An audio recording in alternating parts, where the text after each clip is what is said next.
Welcome my friends, welcome back to Project TAS. This is another episode review of Blake 7. If you're new to my channel, thank you very much for stopping by. If you've seen my previous videos, thank you very much for returning to my channel. I reiterate the spoiler alert in respect to Blake 7, not just for this episode, but maybe Blake 7 as a whole if you haven't watched all of it. You have been warned, but enough of spoiler alerts. Let's get to it, shall we?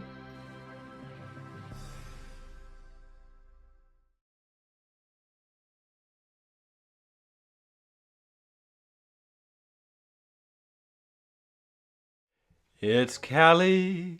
I once knew a girl called Callie, and I don't know the rest of the words to the song I'm paraphrasing, or paraphrasing, but in case you're still wondering what makes this particular episode so famous, it's because it introduces our favourite sci-fi telepath, Callie. We never actually see this warrior woman version of her ever again. She's diluted like a glass of Robinson's from this point on, but to arrive on the scene by kicking Blake down a cliff is as cool an entrance as one might want. A pity the rest of the episode lacks the same level of punch, but for some reason the bulk of this episode is given over to this time capsule storyline.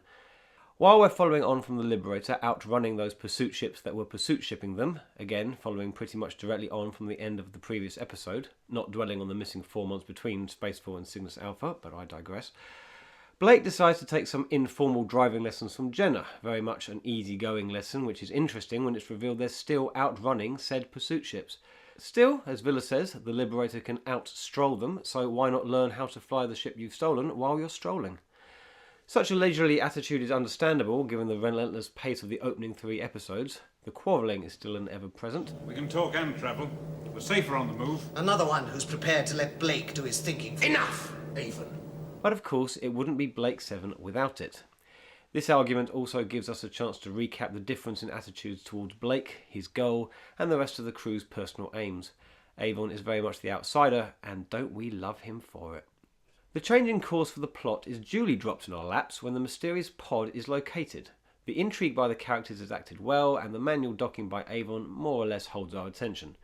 It's the cargo / crew that starts to ruin our perception of this episode. It's a cryopod. The occupants, all 4 of them, are in suspended animation, have been for an indeterminate time, and could have been for quite a while longer if our heroes didn't feel the need to wake them up for a chinwag instead of just repairing the pod and sending it on its way. Then we could have concentrated on the mission on Saurian Major. Instead, we get repeats of exasperatingly long scenes of Jenna checking and rechecking the status of the pod, finding different things in place and other things broken, until it's revealed that one or more of the occupants have woken up and are in a rather homicidal mood. They attack Jenna, one after the other. Strongman Gan is completely useless because we learn he has a limiter implant that prevents him from killing people. There's nothing to stop him restraining these lunatics, but Gan decides not to do this and just hangs around on the flight deck, a location where he can be of the least amount of help to Jenna. Eventually the aliens are all killed. Blake has to return to help them do this, and that's it. Yes, there's this epilogue bit saying that the cryobanks could create a whole population of these charmless men and women, but other than that, there's nothing to it. The capsule's occupants are reanimated to act all violent to Jenna and Gan and are killed off one at a time. No talking to them, no learning more about them, no depth, no character, no reason to remember them beyond the scenes they're in. They are there to be killed and for Jenna to wander around the ship all horror movie-like. It's utterly tedious. Thank God one of the 4 of them had already died, otherwise it would have lasted even longer. So, that's one baddie taken care of. What about the battle on Saurian Major? Well, that could have been so much more interesting had the entire episode been centred on it. That's my theory anyway. Unfortunately, the execution of this particular story strand struggles to hold our interest as well.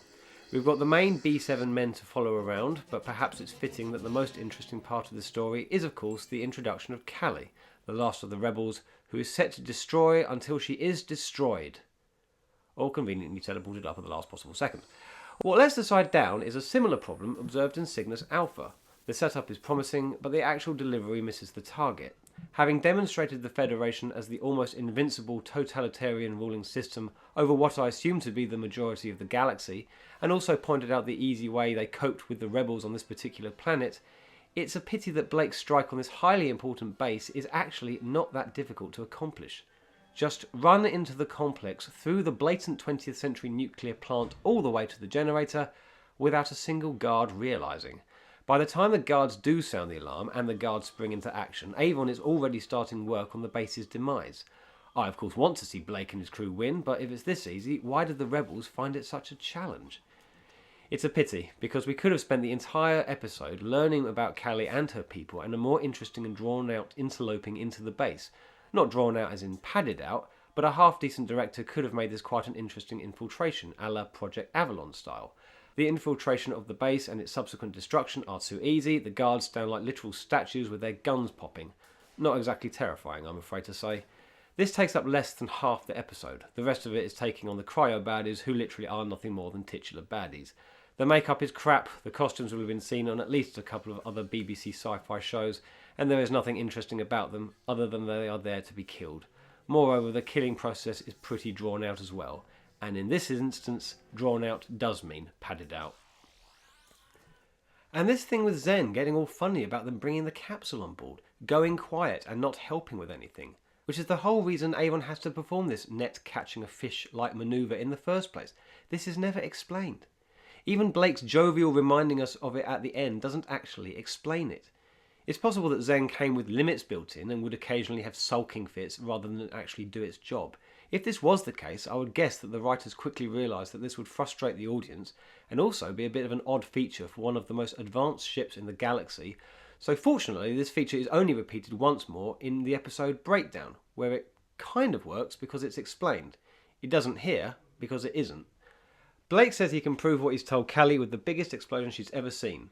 What we get is a defecating sparkler. Big promise, small reward. Bit like the episode really, but at least we finally have Callie. The 7 is whole. That concludes my episode review for Time Squad. I hope you enjoyed it. Please like this video, please share this video, please subscribe to my channel, and I will provide you a much better explosion than we see in the episode. Until next time. That should give them problems for a while.